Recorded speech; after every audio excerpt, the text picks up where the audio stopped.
Well, I'm almost forgetting what it feels like to support a football team that actually wins a match. The last time a team I support won a football match was September the 17th. That's almost a month ago now.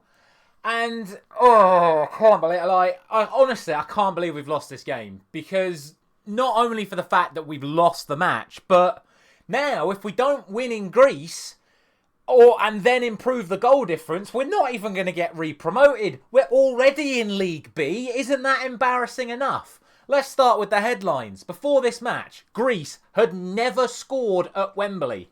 Before this match, Greece have never beaten England. Their main striker was injured.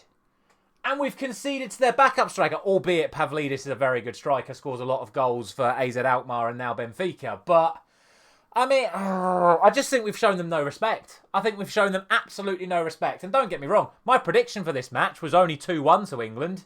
And I knew how good Greece were coming into it, but clearly Lee Carsley hadn't done his homework because the team selection is near madness in terms of how attacking it is. You're playing two ball-playing centre-backs. And by ball-playing centre-backs, I mean players that like to get on the ball, push up into midfield, and then pass. You're playing two full-backs that play as false-backs in midfield or stupidly high up the pitch. You're then playing Declan Rice as the one sitting midfielder whose whole ethos is to drive forward and play box-to-box. Then you're playing Foden and Palmer, who are attacking midfielders, Saka and Gordon, who are attacking wingers, and then Jude Bellingham in the false nine, who was just sort of playing wherever he wanted, so we had no real focal point either. Is it any surprise we just kept getting hit on counter-attacks? There was no one back. Trent was in midfield, Lewis was in midfield, Rice was up front, so you're left with John Stones and Levi Colwill sort of drifting in and out of midfield themselves against three Greek attackers who just kept running one through the middle, one through the outside, one through the other side. Absolute chaos tactics. I mean, look, we all said when Gareth Southgate left we wanted to see more attacking input, but blooming heck, it's gone from one extreme to the other. We've gone from two defensive to two attacking. Find the balance.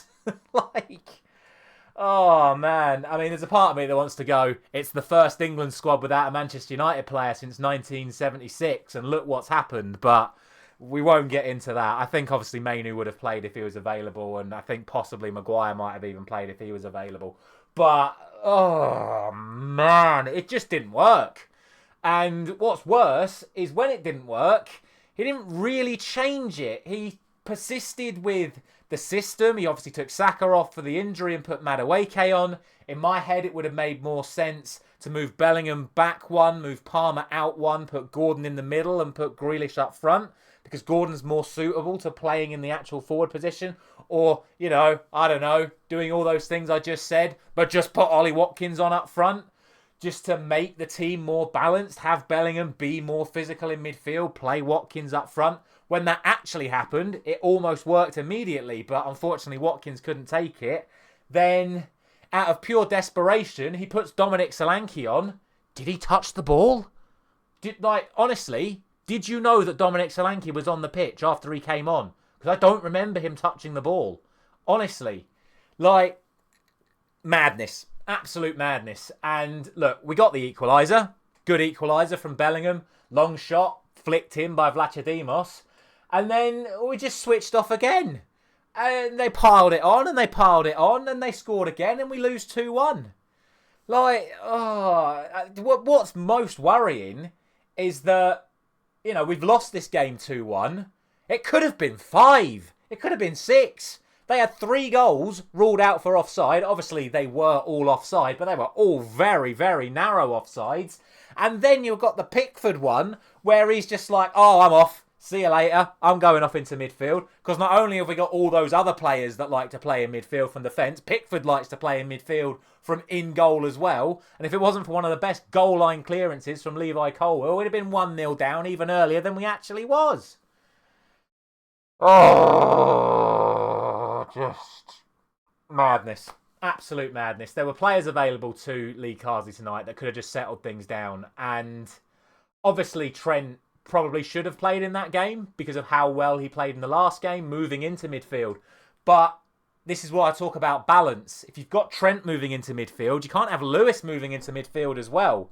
You need to have someone like a Colwill to play left back and then make a back three with the other two centre-backs. Or unfortunately, you don't play Trent, or you play Trent in midfield and you play Kyle Walker to allow Rico Lewis to come into midfield and again keep that solidarity at the back line. It was just, like I say, for me, pure disrespect to how good Greece have been in the last couple of years, and they thoroughly deserve the victory because, like I said, it could have been more. And if it wasn't for a few very, very tight offside calls, it would have been a hell of a lot more. Obviously, we did have our own chances. I've already spoken about the Ollie Watkins chance where I think if it wasn't his first touch of the match, he probably would have hit the target and scored. But Cole Palmer missed an absolute sitter by his standards. I mean, I would expect, to be honest, most England international to score that chance. But the form that Cole Palmer's in, I would have really expected him to score that chance. And he fluffed it. Him and Foden were sort of getting too much on top of each other. That wasn't helped by Bernardo Silva,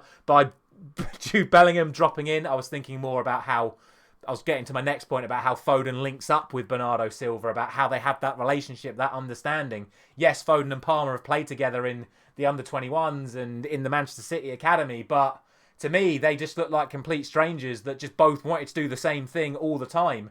And that is the risk you run when you play players that are very, very similar. And you've got Saka, Foden and Palmer, who are all essentially left-sided attacking midfielders that play from the right. So they were just all sort of falling over each other. It was very reminiscent of what I've seen of Real Madrid recently, when Mbappe, Bellingham, Vinicius and Rodrigo all converge on that left-hand side of the pitch because they're all right-footed looking to come inside. Sometimes too many cooks spoil the broth, and that is what has happened tonight. We've had too much of the same attacking talent in the same area of the pitch, running around like headless chickens, all trying to do their own thing without really figuring it out amongst themselves. And without that focal point until Watkins came on, it was an absolute mess. But when Watkins did come on, it was out of desperation and just left us even more vulnerable to counter-attacks in behind. We need to take a step back and recognise that there is some merit to having some defensive-minded players on the pitch. So, like I say, it's almost funny to talk about England being too attacking after the last 8 years of Gareth Southgate and safe ball. But, oh man, oh man, oh man. Lots of work to do. That game away in Greece is now massive. We have to beat them by a bigger scoreline than they've beaten us. Otherwise, we're not getting promoted back to League A. Because Greece will beat Finland and Ireland again. I can pretty much assure you of that. They are a very, very good team.